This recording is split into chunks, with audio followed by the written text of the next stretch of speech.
എല്ലാവരെയും ഒത്തിരി സ്നേഹത്തോടെ ഷാലോം ടി വിയുടെ ഹെവൻലി മെലഡീസിൻ്റെ ഫ്ലോറിലേക്ക് ഹൃദയപൂർവ്വം സ്വാഗതം ചെയ്യുകയാണ്. അച്ഛാ, ഹൃദയപൂർവ്വം സ്വാഗതം ചെയ്യാന്ന് പറയുമ്പോഴും ഉള്ളുകൊണ്ട് അങ്ങോട്ട് പറ്റണില്ല അച്ഛാ. കാരണം കഴിഞ്ഞ പ്രാവശ്യം നമ്മുടെ ഓർക്കസ്ട്രക്കാർ ആദ്യമായിട്ട് അവർ പരാജയപ്പെട്ടു പോയെന്ന് പറഞ്ഞു. അവർ പറഞ്ഞത് അവർക്ക് അതിൻ്റെ സംഗതികൾ ശരിയായിട്ടില്ല. അപ്പോൾ അവർ പറഞ്ഞത് പാടി ശരിയാക്കിയിട്ട് പോയാമെന്ന് പറഞ്ഞു. അപ്പോൾ അച്ഛാ, അർത്ഥമുള്ള വരികളാണ്, കഠിനമായ ഭാഷയാണ്, അതും ആഫ്രിക്കൻ ഗാനം.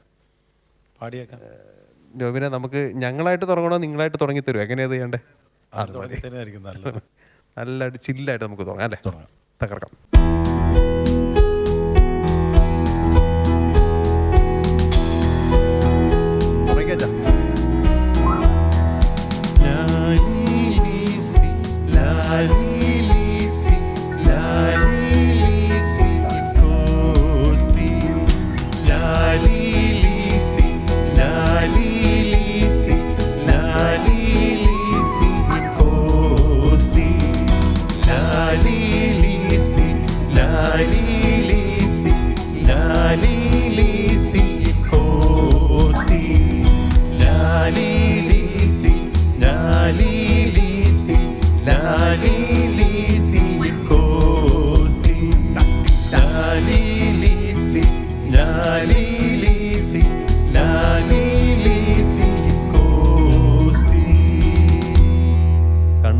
അർത്ഥമുള്ള വരികൾ അച്ഛാ, ഒന്ന് ഇതിന്റെ അർത്ഥം ആഫ്രിക്കൻ വാക്കുകളാണെന്നറിയാം, എന്നല്ല അച്ഛാ അർത്ഥം പറഞ്ഞെന്ന് വെച്ചാ.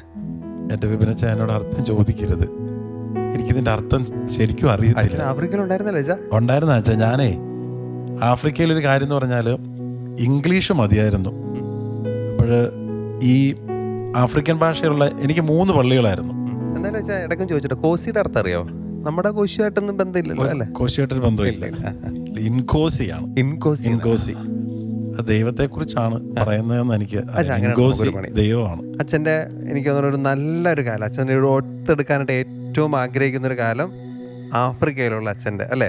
എപ്പോഴും അച്ഛൻ പറയുന്നൊരു കാര്യമാണ് ആഫ്രിക്കയിൽ. അത് എനിക്ക് തോന്നുന്നു ഇപ്പം ഞങ്ങളുടെ അച്ഛന്മാരും പോകുമ്പോഴും നാട്ടിൽ വരുമ്പോൾ അവർ പറയുന്നൊരു ത്രില്ല്. കാരണം അത് എല്ലാ സെലിബ്രേഷനും ആയിക്കോട്ടെ, യൂക്കറിസ്റ്റിക് സെലിബ്രേഷൻ ആയിക്കോട്ടെ, എല്ലാ കാര്യം എനിക്ക് തോന്നുന്നു ആ വിശേഷങ്ങൾ നമുക്ക് ഇന്ന് കേൾക്കണ്ടേ. തീർച്ചയായിട്ടും പറയാം. ആഫ്രിക്കൻ വിശേഷങ്ങളെ കുറിച്ച് പറയാൻ സന്തോഷം മാത്രമേ ഉള്ളൂ. ഞാൻ നമ്മൾ NRBയുടെ കാര്യങ്ങളൊക്കെ പറഞ്ഞല്ലോ. NRBയിൽ ഞാൻ 2 വർഷം ഓരോ പള്ളികളിൽ മാറിയിരുന്നു. അപ്പോൾ എന്നോട് പറഞ്ഞു ഫോർമേഷൻ പഠിക്കാൻ പോകണമെന്ന് പറഞ്ഞു എൻ്റെ റിലേറ്റീവ്സിനന്ന്. അങ്ങനെ ഞാൻ മൈസൂർ നിങ്ങളുടെ സ്ഥാപനത്തിൽ ഫോർമേഷൻ പഠിച്ചു. 1 വർഷം ഡിപ്ലോമ ഫോർമേഷൻ ആൻഡ് സൈക്കോളജി. അപ്പോൾ അതിൻ്റെ അവസാനത്തിലാണ് എന്നോട് റിലേറ്റീവ്സ് പറയുന്നത് അച്ഛൻ സൗത്ത് ആഫ്രിക്കയ്ക്ക് പോകണം. അപ്പോഴവിടെ നോവിസ് മാസ്റ്ററായിട്ട് ഒരു ആണ്, പിന്നെ നമ്മളവിടെ ഏറ്റെടുക്കണം. അപ്പോൾ അച്ഛൻ്റെ കൂട്ടത്തിൽ അച്ഛൻ്റെ ബാച്ചുകാരനെ തന്നെ വിട്ടേക്കാം. പിന്നെ ഞങ്ങൾ പൈനിയേഴ്സായിട്ട് സൗത്ത് ആഫ്രിക്കയ്ക്ക് പോകുന്നത്. 2012 ജനുവരിയിൽ ഫോർമേഷൻ പഠിച്ചു. അത് കഴിഞ്ഞ് ഞാൻ കൽപ്പറ്റ ഡീപ്പോൾ പള്ളി കൊച്ചലായിരുന്നു വിസ കിട്ടുന്ന ഒരു സമയത്ത്. നേരെ 2012 ജനുവരി 9-ാം തീയതി സൗത്ത് ആഫ്രിക്കയ്ക്ക് ഫ്ലൈറ്റ് കയറി. അവിടെ ചെന്നപ്പോൾ അത് ബെൽജിയം നോബർട്ടൈൻസിൻ്റെ ഒരു വലിയൊരു പ്രയറിയാണ്. അവിടെ ഒരു പ്രായമായ 2 അച്ഛന്മാരേ ഉള്ളൂ ശരിക്കും. അവരെ കൊണ്ട് ഇനി മിനിസ്റ്റർ ചെയ്യാൻ പറ്റത്തില്ല. അവർ 60 വർഷമായിട്ട് അവിടെ സ്ഥാപിതമായിട്ട് അവിടുന്ന് ആകെ അവർക്ക് കിട്ടിയത് ലോക്കലായിട്ട് 3 ദൈവവിളിയാണ്. അതിൽ 2 പേര് അച്ഛന്മാരായി, 2 ബ്രദേഴ്സ്, 4 പേര്. 4 വൊക്കേഷനാണ് ഈ 1960 അവർ തുടങ്ങിയിട്ട് അവിടെ കിട്ടിയിരിക്കുന്നത്. അതുകൊണ്ട് ഏതാണ്ട് ഈ പ്രയറി ക്ലോസ് ഡൗൺ ചെയ്യുന്ന ഒരു വക്കീലായിരുന്നു. അപ്പോഴാണ് ഞങ്ങൾ 2 പേരെ അങ്ങോട്ട് വിടുന്നത്. ഞങ്ങളവിടെ ചെന്നു. അപ്പോൾ ഞങ്ങളവിടെ ചെന്ന് ജനുവരി അവിടെ ചെന്നു. ഏപ്രിൽ ആയപ്പോഴത്തേനും അന്ന് അവിടെ ഉണ്ടായിരുന്ന പ്രിയോർ അച്ഛൻ ക്യാൻസറായിട്ട് അച്ഛൻ തിരിച്ച് ബെൽജിയത്തിന് പോയി. അച്ഛൻ പ്രായമായിരുന്നു. അച്ഛൻ അവിടെ മരിച്ചു. പിന്നെ ഇത് 2 ഇടവകകളുമൊക്കെ നോക്കി നടത്തേണ്ട ഉത്തരവാദിത്തം ഞങ്ങളുടെ ചുമലിലായിരുന്നു. ആർച്ച് ബിഷപ്പ് ഞങ്ങളെ 3 പള്ളികളെ ഏൽപ്പിച്ചു. അപ്പോൾ ഞങ്ങൾ 2 പേരും കൂടി ഈ പള്ളികളുടെ ചാർജൊക്കെ ഏറ്റെടുത്തു. തുടക്കമല്ല അച്ഛാ, കാരണം ഇവിടുന്ന് ഈ ഇംഗ്ലീഷും കൊണ്ടാണ് അവിടെ ചെല്ലുന്നത്. നമ്മുടെ ഇവിടുത്തെ ഇംഗ്ലീഷ് അവിടെ ചെല്ലുമ്പം സൗത്ത് ആഫ്രിക്കയുടെ ഒരു ചരിത്രം എന്ന് പറയുന്നത് നമുക്കറിയില്ല. 1993 അവിടെ സ്വാതന്ത്ര്യം ലഭിക്കുന്നത്. നെൽസൺ മണ്ടേലയൊക്കെ ഗാന്ധിജിയെ പോലെ ഫൈറ്റ് ചെയ്താണ് അവിടെ ഈ കറുത്ത വർഗ്ഗക്കാർക്ക് അവിടുത്തെ ലോക്കൽസിന് സ്വാതന്ത്ര്യം ലഭിക്കുന്നത്. അതുവരെ പിന്നെ വെള്ളക്കാരുടെ ഭരണത്തിലായിരുന്നു. അപ്പോൾ തീർച്ചയായിട്ടും റെയിൻബോ നേഷൻസ് എന്നാണല്ലോ സൗത്ത് ആഫ്രിക്ക അറിയപ്പെടുന്നത്, മഴവില്ലിൻ്റെ നാട്. കാരണം അത് കളറുകളുടെ ഇതാണ്. 3 കളർ ജനമാണ് അവിടെ ഉള്ളത്. വെള്ളക്കാരുണ്ട്, അത് മുഴുവൻ വിദേശികളാണ്. UK പിന്നെ അതുപോലെ തന്നെ ഓസ്ട്രേലിയൻസ്, ന്യൂസിലൻഡ്, പിന്നെ ബെൽജിയൻ, പിന്നെ ഹോളണ്ട് എന്ന് തുടങ്ങിയ എല്ലായിടത്തും ഇറ്റാലിയൻസ് എല്ലാവരും ഉണ്ട്, വെള്ളക്കാർ. അതുപോലെ തന്നെ അവിടുത്തെ ഞാൻ കേപ്പ് ടൗണിലായിരുന്നു. കേപ്പ് ടൗൺ കേട്ടിട്ടുണ്ടോ? ക്രിക്കറ്റിനൊക്കെ വളരെ ഫേമസ് ആയിട്ടുള്ള സ്റ്റേഡിയമൊക്കെ ഉള്ള സ്ഥലമാണ്. കേപ്പ് ടൗണിലാണ് ഞാനുണ്ടായിരുന്നത്. നല്ല സിറ്റിയാണ്. അപ്പോൾ അവിടെ ഇംഗ്ലീഷ് സ്പീക്കിംഗ് ആൾക്കാരാണ് കൂടുതലുള്ളത്. അവിടുത്തെ നേറ്റീവ് ഈ കേപ്പ് മലൈ എന്ന് പറയുന്നത് കളേഴ്സ് എന്ന് പറയും. അവർക്ക് ഏതാണ്ട് നമ്മുടെ കളറാണ്. അപ്പോൾ ഇച്ചിരി താരതമ്യപ്പെടുത്താൻ പറ്റും നമ്മളുമായിട്ട് അവരുടെ ആ കളർ. പിന്നെ ഉള്ളത് പിന്നെ ബ്ലാക്സ് ആണ്, കറുത്ത വർഗ്ഗക്കാർ. എത്ര വർഷം ഉണ്ടായിരുന്നു? ഞാൻ 7 വർഷത്തോളം അവിടെ ഉണ്ടായിരുന്നു. 2012 2018 നല്ല വിവരം അവിടെ അതെ കുറച്ച് നല്ല സമയം അവിടെ പാട്ടൊന്നും ഇല്ലാണ്ട് ഇങ്ങനെ ഇംഗ്ലീഷും ഇതൊക്കെയാണ്. അപ്പോൾ ഈ ഭാഷയുടെ കാര്യം ഞാൻ പറഞ്ഞത്, ഇംഗ്ലീഷ് കുർബാന ഞങ്ങൾ പിന്നെ ഈ കളേഴ്സിൻ്റെ പള്ളിയിലും ബ്ലാക്സിൻ്റെ പള്ളിയിലും ഞങ്ങൾ പോയി ചൊല്ലുന്നത് ഇംഗ്ലീഷ് കുർബാന ചൊല്ലും. അവർ പാടുന്നത് അവരുടെ ഭാഷയിൽ പാടും. അപ്പോൾ അതുകൊണ്ട് ഈ ഡാൻസിൻ്റെ ഒരു തമാശയുണ്ട്. അതായത് ഡാൻസ് ഇങ്ങനെയാണ്, ഈ കാഴ്ചവെപ്പ് സ്വീകരണത്തിന് സാധാരണ നമ്മൾ നടന്ന് കാഴ്ചവെപ്പ് ഇങ്ങനെ കൊണ്ടേ കൊടുക്കും വൈദികൻ്റെ അടുത്ത്. നമ്മൾ ആൾക്കാരുടെ അടുത്ത് ഇവിടെ ഇങ്ങനെ ഇറങ്ങി നിൽക്കും. ഇവർ ഡാൻസ് കളിച്ചാണ് കാഴ്ചവെപ്പ് കൊണ്ട് വരുന്നത്. ഈ ഡാൻസ് ഇങ്ങനെ പിന്നെ നേരെ ഇങ്ങ് പോരുമല്ല, അവരിങ്ങ് വരെ ഡാൻസ് കളിച്ച് അടുത്ത് വരെ വരും. പിന്നെ അതിലും കൂടുതൽ പുറകോട്ട് പോകും. എന്നിട്ട് പിന്നെയും വരും. നമ്മൾ കൈ നീട്ടി ഇപ്പം തരുമെന്ന് പറയും. പിന്നെ അവരങ്ങനെ ഒരു 10-15 മിനിറ്റ് ഡാൻസ് തരുമല്ലേ. വളരെ നല്ല ഒരിതാണ്. അപ്പൊ അവര് കൊണ്ടുവന്ന കാഴ്ചവെപ്പൊക്കെ തരുന്നത് അങ്ങനെയാണ്. അച്ഛാ നമ്മുടെ ലാലി സീൻകോസി പാട്ട് അതിന് സ്റ്റെപ്പ് ഉണ്ടാച്ചാ കണ്ടോ? പിന്നെ നമുക്ക് വേണമെങ്കിൽ ട്രൈ ചെയ്യാം. അച്ഛനും കൂടെ കണ്ടുകൊടുത്തില്ല. ഇവരൊക്കെ ഉണ്ടല്ലോ, നമുക്ക് പിള്ളേരുണ്ടല്ലോ, പിള്ളേർ വൈബ് ഉണ്ടല്ലോ, നമുക്ക് യൂത്ത് വൈബ് ഉണ്ട്. നമുക്ക് ഉറപ്പായിട്ട് വെച്ചാൽ നമുക്ക് 2 സ്റ്റെപ്പ് ഇരുന്നുകൊണ്ട് മതിയായിരിക്കും അല്ലേ? മതിയല്ലോ അല്ലേ? ഇരുന്നുകൊണ്ടല്ല 2 സ്റ്റെപ്പ് പാട്ട് ഞാൻ അങ്ങ് പാടാം. അച്ഛൻ അങ്ങ് തകർക്കുന്നു. സ്വന്തം നാട്ടിലെ പാട്ട്. ലാലി ലീസ ലാലി ലാലി ലീസയിൻ കോസി ലാലി ലീസ ലാലി ലാലി ലീസയിൻ കോസി. അച്ഛൻ ക്ലാസിക്കലായിട്ട് പഠിച്ചിട്ടുണ്ടല്ലേ ഡാൻസ് അല്ലേ? ഭരതനാട്യം പഠിച്ചിട്ടുണ്ട്, ഉപകാരപ്പെട്ടു. ഭംഗിയായിട്ടുണ്ട്, സ്റ്റെപ്പ് വെറൈറ്റി ഉണ്ട്. ഏതൊരു പക്ഷേ അത് ഞാൻ എൻ്റെ ബാച്ചിൽ ജോമി പാത്തിമുളയെന്ന് വെച്ചിട്ടുണ്ട് ആഫ്രിക്കയിൽ. ആള് നല്ല രസമാണ്. ആള് അവിടെ പോയിട്ട് എൻജോയ് ചെയ്യാന്ന് പറഞ്ഞത്. അപ്പം നമുക്ക് ഇടയ്ക്ക് അദ്ദേഹം വീഡിയോ അയച്ചു തരും. അപ്പൊ നമ്മൾ നോക്കുമ്പോൾ അവര് കളിക്കുന്നതിനേക്കാളും സൂപ്പറായിട്ട് അച്ഛനാണ് കളിക്കുന്നത്. ഡാൻസൊക്കെ ഇത് മേടിച്ചിട്ടുണ്ട്. അതുപോലെ ഞങ്ങളുടെ ഇപ്പൊ അച്ഛന്മാരൊക്കെ ഈ വിദേശത്ത് ജോലി ചെയ്യുന്നവര് അവർ അവധിക്ക് പോകുമ്പോൾ ഈ അച്ഛൻ്റെ അടുത്താ ചെല്ലുന്നത്. എന്നിട്ട് അവരിപ്പോ ഭയങ്കര അവരെന്നിട്ട് ആ വീഡിയോ ഒക്കെ എടുത്തിട്ട് നല്ല രസം. അവരുടെ ലിറ്ററേച്ചർ അത്ര പാർട്ടിസിപ്പേഷൻ നല്ല, അവരതിൽ മതിമറന്ന് അങ്ങോട്ട് എൻജോയ് ചെയ്ത് യൂക്കറിസ്റ്റിക് സെലിബ്രേഷൻ. അച്ഛൻ അങ്ങനെ നമുക്കൊരു പാട്ടിലേക്ക് പോയല്ലോ അച്ഛാ. അച്ഛന് ഇഷ്ടപ്പെട്ടൊരു പാട്ട്? എനിക്ക് ഏറ്റവും ഇഷ്ടപ്പെട്ടത്, ഞാൻ എപ്പോഴും പാടാൻ ആഗ്രഹിക്കുന്നത്, ഞാൻ ചെറുപ്പം മുതലേ നമ്മളിങ്ങനെ കുർബാന സ്വീകരണത്തിന് പാടിക്കേട്ടിരിക്കുന്ന സ്നേഹസ്വരൂപ തവ ദർശനം എന്നുള്ള ഗാനമാണ്.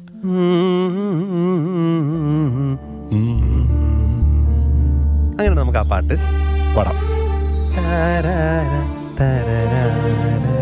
ആ ഒരൊറ്റ വരി മാത്രം മതി അല്ലേ അതിൻ്റെ ഒരു മനോഹരം. നമുക്ക് ആ പാട്ട് പാടാം തീർച്ചയായിട്ടും.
സ്വരൂപ തവ ദർശനം ഈ ദാസരിൽ ഏകിടൂ. സ്നേഹസ്വരൂപ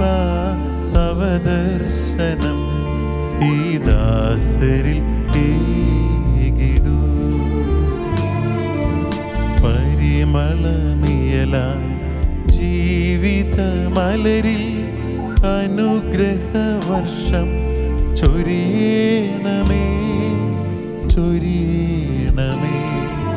സ്നേഹസ്വരൂപ തവ ദർശനം ഈ ദാസരിൽ ഏകിടൂ.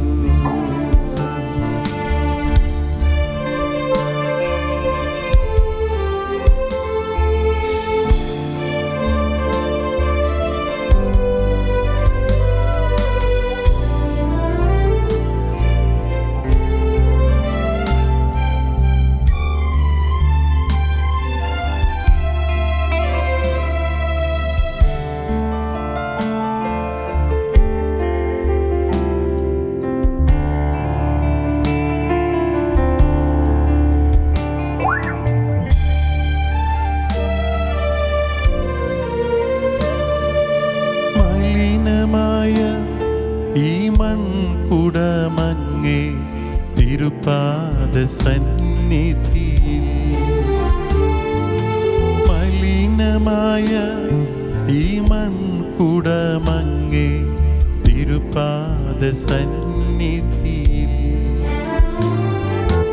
അർച്ചന ചെയ്തിടും ദാസരിൽ നാഥ കൃപയേകിടൂ കൃപയേകിടൂ. കൃത്തിൻ മാലിന്യം നീക്കിടൂ നീ.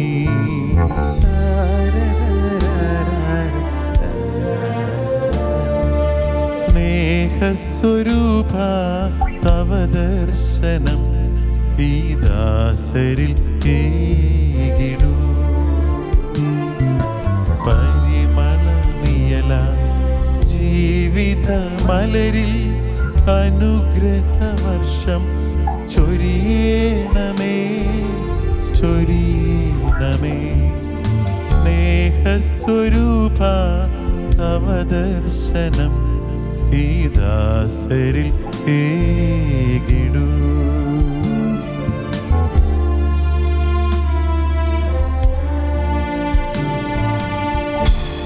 വിജിലച്ച, ഞാൻ ആദ്യത്തെ കഴിഞ്ഞ എപ്പിസോഡ് പറഞ്ഞല്ലോ, നല്ലൊരു ഡെപ്തുള്ളൊരു ശബ്ദം അച്ഛനെ കിട്ടിയിരിക്കണം. സുന്ദരമായിട്ട് താങ്ക് യു അച്ഛാ. പെട്ടെന്ന് നമ്മുടെ മൂഡ് തന്നെ ആദ്യം എനിക്ക് നമ്മൾ ക്രിസ്മിനെ നോക്കിയാൽ മതി തോന്നുന്നു. ആദ്യം നമ്മളെ ചില്ലായിട്ട് നമ്മുടെ ആഫ്രിക്കൻ പാട്ടൊക്കെ കഴിഞ്ഞിട്ട് പുള്ളി ഇങ്ങനെ ഇരുന്ന് ലയിച്ചാർ ഇതൊക്കെ ഇട്ട് ഒരു രസമായിട്ട് പാടി കേട്ടോ. ഈ സ്വരം എൻ്റെ പപ്പയുടേതാണ്. പപ്പയുടെ നല്ല ഡെപ്തുള്ള വോയിസ് നല്ല അല്ലേ. അപ്പോൾ അത് എനിക്ക് കിട്ടിയിരിക്കുന്നത് ഈ സ്വരം മാത്രമാണ് നമ്മുടെ ഒരു സമ്പാദ്യം. കുടുംബ പ്രാർത്ഥനയുടെ സമയത്ത് പിന്നെ മമ്മി എന്നൊരു അത്യാവശ്യം പാടുന്ന ആളായിരുന്നു. അപ്പം അതുകൊണ്ട് മമ്മിയുടെ വീട്ടുകാരായിരുന്നല്ലോ പാട്ട്. അപ്പം ഈ കുരിശുവേലയുടെ സമയത്ത് യൂതന്മാരുടെ രാജാവായ നസ്രായനേശു ഈ കോവിഡ് കഴിഞ്ഞാൽ പിന്നെ എപ്പോൾ ചെന്നാലും മമ്മിയും സുഹൃദേവയുടെ പാട്ടാണോ പാട്ട് യൂതന്മാരുടെ രാജാവായ ഈശോയെ, ഇടിയിൽ നിന്നും മിന്നൽ നിന്നും ഭീകരമാം കാറ്റിൽ നിന്നും പെട്ടെന്നുള്ള മൃതിയിൽ നിന്നും ഞങ്ങളെയെല്ലാം രക്ഷിക്ക. പെട്ടെന്നുള്ള മൃതിയിൽ നിന്നും ഞങ്ങളെയെല്ലാം രക്ഷിക്ക. യൂതന്മാരുടെ രാജാവായ നസ്രായനീശോയെ, ജാമം ദുരിതം. ഇത് പിന്നെ മമ്മിയും എൻ്റെ അനുജൻ്റെ പിന്നെ മകനുമുണ്ട്.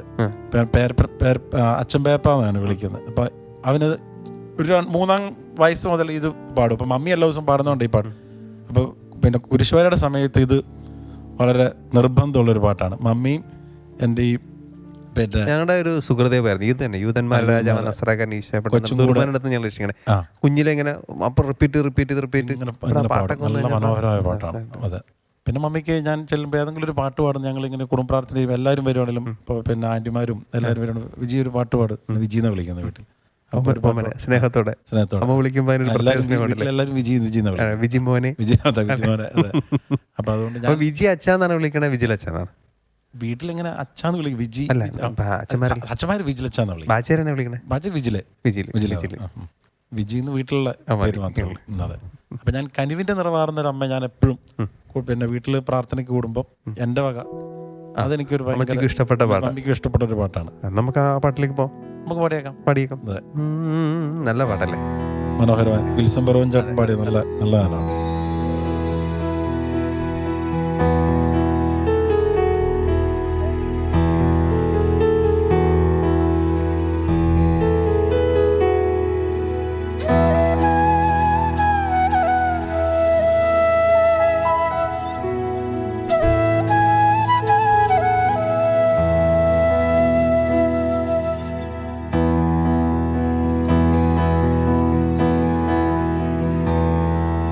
കനിവിൻ്റെ നിറവാർന്നൊരമ്മേ, നിനക്കേകുന്നു സ്നേഹപ്രണാമം. കനിവിൻ്റെ നിറവാർന്നൊരമ്മേ, നിനക്കേകുന്നു സ്നേഹപ്രണാമം. കാരുണ്യക്കടലാകുമമ്മേ, നിനക്കായിരം സ്തോത്രഗീതം. കാരുണ്യക്കടലാകുമമ്മേ, നിനക്കായിരം സ്തോത്രഗീതം. കനിവിൻ്റെ നിറവാർന്നൊരമ്മേ, നിനക്കേകുന്നു സ്നേഹപ്രണാമം. കാരുണ്യക്കടലാകുമമ്മേ, നിനക്കായിരം സ്തോത്രഗീതം. നിനക്കായിരം സ്തോത്രഗീതം. കന്യാമറിയമേ,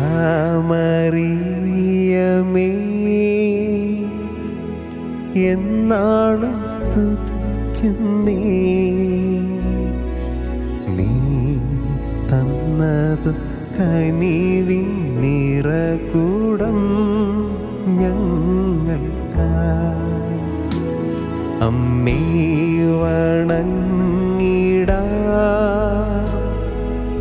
ആത്മീയ സ്തുതിയുമാ, ഭൂരിതലം മെഴുകു തിരിയുമാ നിന്നിതാ. നന്ദി ചൊല്ലിടാം ദൈവജനനീ, കന്യാമറിയമേ,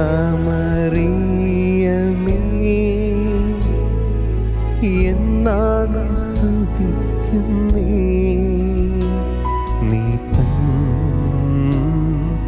കനിവിൻ നിറകൂടം ഞങ്ങൾക്കാ.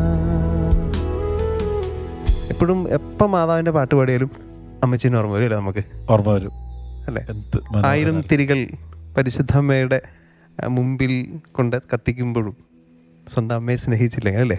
എനിക്ക് തോന്നുന്ന അമ്മച്ചിമാരെ സ്നേഹിക്കുക, അതിലൂടെ പരിശുദ്ധമ്മയെ സ്നേഹിക്കുക. അതാണ് സുന്ദരമായിട്ട് പാടിയിട്ട്. താങ്ക് യു അച്ഛൻ നമുക്ക് ഫീൽ ആയിട്ട്.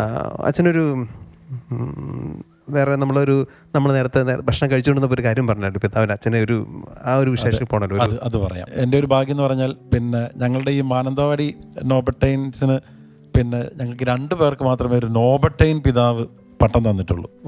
അത് പിതാവ് ജബൽപൂർ രൂപതയുടെ മെത്രാനായിരുന്നു. പാലായിലെ പ്ലാശനാലാണ് പിതാവിൻ്റെ വീട്. അപ്പോൾ തിയോഫിൻ താന്നിക്കുന്നിൽ പിതാവിൻ്റെ പേര്. അപ്പോൾ പിതാവിന് ഏറ്റവും ഇഷ്ടമുള്ളൊരു പാട്ടാണ് ഈ പ്രിയനാട്ടിലേക്കുള്ള യാത്ര. പിതാവ് എല്ലാ അവധിക്കാലത്തും മാനന്തവാടി വരും, അവിടെ പ്രയറിയിൽ താമസിക്കുക. അപ്പോൾ പിതാവിന് ഞാൻ പാടുന്നു എന്നറിയുന്നതുകൊണ്ട് പിതാവ് എന്നോട് എപ്പോഴും പറയും, പിതാവ് വെറുതെ ഇങ്ങനെ വിളിച്ചില്ല ഞാൻ പാട്ടൊന്ന് പാടണം എന്ന് പറയും. അപ്പോൾ ഞാൻ നിന്ന് പിതാവിന് ഈ പാട്ട് പാടിക്കൊടുക്കും. ഇപ്പോൾ യാത്രയാണ് പിതാവ് ആ പാട്ട് പാടിക്കൊള്ളാൻ പറയും. അത് കഴിഞ്ഞ് ഒരു ദിവസം ഞാൻ മിഷനിലുള്ള സമയത്ത് പിതാവ് അതിലേ വന്നു. ഒരു ദിവസം രാവിലെ ഞാൻ കുർബാനയ്ക്ക് 6:30 പോകുന്നുള്ളൂ, അതിന് മുമ്പ് പിതാവ് അതിലെ കടന്നു പോവാം. അപ്പോൾ പിതാവ് വന്നു, പിതാവ് ജസ്റ്റ് ഒന്ന് കണ്ട് വിജിലെ ഹായ് പറഞ്ഞ് പോവാണ് എന്ന് പറഞ്ഞ് വന്നു നിന്നു. പിതാവ് പറഞ്ഞു ഞാൻ പാട്ടൊന്ന് പാടാൻ പറഞ്ഞു.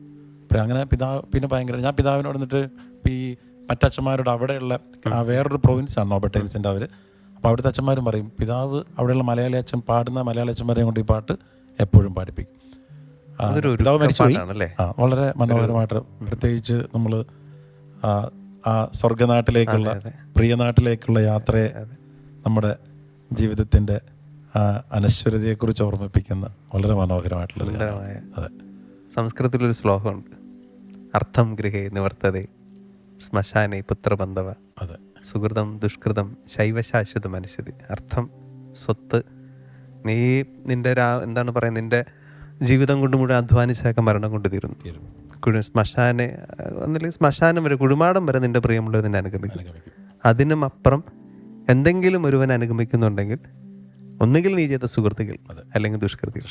ചാവറപ്പിതാവിൻ്റെ മക്കളെ ഞങ്ങൾ ചാവറപ്പിതാവ് ആർക്കെങ്കിലും അവരെന്നെ നന്മയാത്തൊരു ദിവസം ഉണ്ടായിരുന്നു പറഞ്ഞാൽ ആ ദിവസം ഈ ജീവന്റെ കണക്ക് പുസ്തകത്തിൽ രേഖപ്പെടുത്തിയത്. എനിക്കൊന്നിന് ഈ ഒരു ഫീല് കിട്ടട്ടെ ഗാനം. നമ്മുടെ എനിക്ക് തോന്നുന്ന പ്രിയപ്പെട്ട വിജിലച്ച ആ പാട്ടിലേക്ക് പോകുന്നതിന് ഒരു നന്ദിയുടെ ഒരു വാക്ക് പറയട്ടെ. ഭയങ്കര സന്തോഷമായിരുന്നു കേട്ടോ അച്ഛൻ്റെ കൂടെ ഇങ്ങനെ ഇരുന്ന് ഇങ്ങനെ സംസാരിക്കാൻ. നമുക്ക് ഒത്തിരി ഇങ്ങനെ നല്ല രസമായിരുന്നു അച്ഛൻ്റെ കൂടെ.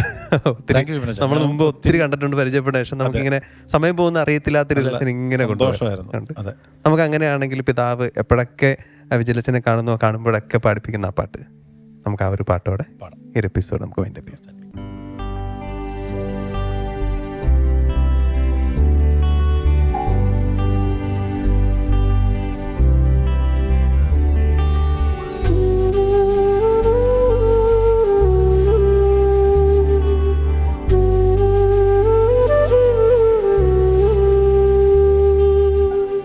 നാട്ടിലേക്കുള്ള യാത്ര, പ്രിയനെ തേടിയൻ യാത്ര, ഒരു നാളും പിരിയാതെ കൊതി തീരുവോളം ഒന്നായി വാഴുവാനാശ, ഒന്നായി വാഴുവാനാശ, പ്രിയ നാട്ടിലേക്കുള്ള യാത്ര.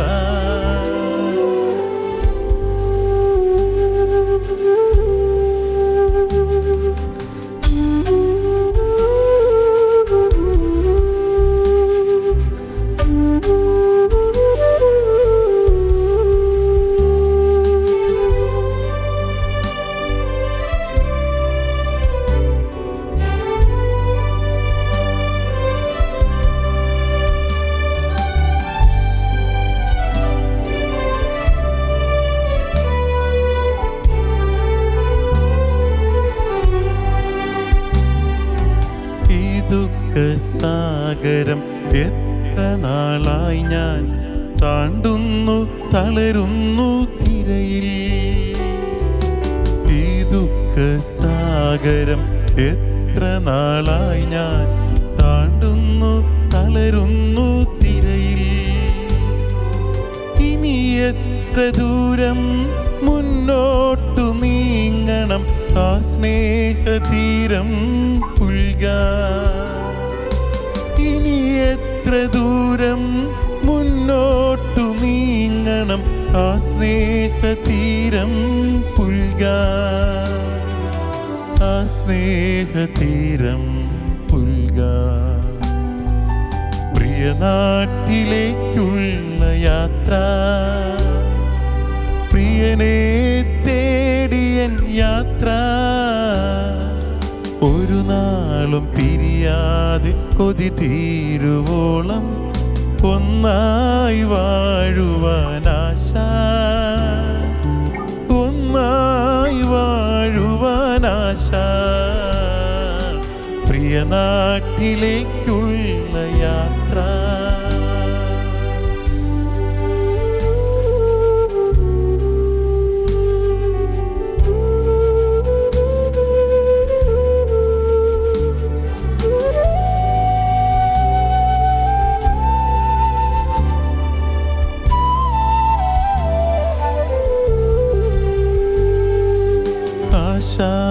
കിരണം പോൽ നീ പകർന്നേകിയ വിശ്വാസദീപം തെളിച്ചും, ആശാകിരണം പോൽ നീ പകർന്നേകിയ വിശ്വാസദീപം തെളിച്ചും, നിന്നാമമന്ത്രം ജപിച്ചും നീങ്ങുന്നു നിന്നാട്ടിലെത്തിയിടുവോളം. നിന്നാമമന്ത്രം ജപിച്ചും നീങ്ങുന്നു നിന്നാട്ടിലെത്തിയിടുവോളം, നിന്നാട്ടിലെത്തിയിടുവോളം. പ്രിയ നാട്ടിലേക്കുള്ള യാത്ര, പ്രിയനെ തേടിയൻ യാത്ര, ഒരു നാളും പിരിയാതെ കൊതി തീരുവോളം ഒന്നായി വാഴുവാനാശ.